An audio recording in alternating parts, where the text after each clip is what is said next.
guys, Jesse T here. Alright, today we're going to talk about, and I'm going to have to make this like 2 parts or maybe 3 parts, all the different components that go into flipping and how I rig them and what I do and why I'm so successful flipping in Central Florida.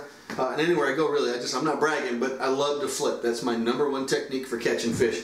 Of course, a good braided line, I use Gamma Torque 50. This stuff right here is absolutely the best line I've ever found for braid. It's quiet.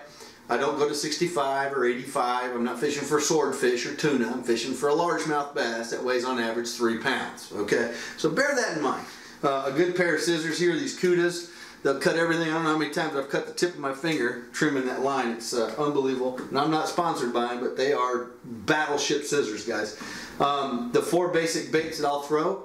The sinkers, the pegs are very, very important. I buy these in bulk. They're biggest ones you can find online. And then the hooks. I use a Jungle Owner, a 3, 4, and a 5. 90% of the time I'm using a 3 instead of the 5. You'll lose more fish on the bigger hooks. I know it sounds crazy, but it's absolutely proven. Anybody who's a flipper in Central Florida that's good and does really good in the tournaments sticks with a 3 or a 4, and I'm going to explain why that is later.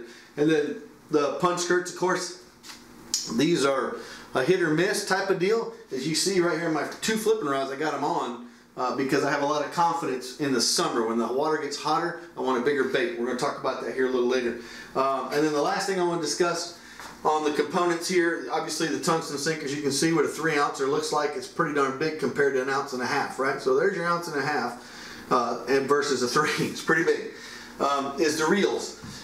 When you're flipping a lot of grass and you're making, like we try to do a flip, or 40 to 50 flips per minute. So that's roughly about a flip every second, second and a half. You flip it in there, it hits the bottom, you reel it up, throw it out. I use an 8-to-1, 8-3 gear ratio. As a matter of fact, I'm trying a no-name 9 3-to-1 to have a derby in the morning. I'm going to go try that reel. I want the fastest reel I get because the fish are either going to hit it on the fall or not.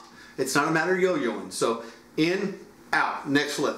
And then what I do anytime I'm torque fishing, meaning under a mat inside hydrola and I need a little bit more torque, I'm not probably going to get the fish out. I'm probably going to have to go get them if it's a big one. I'll use a 7-to-1 Ardent or a 6-3-to-1 Ardent. Something that has a lot of torque.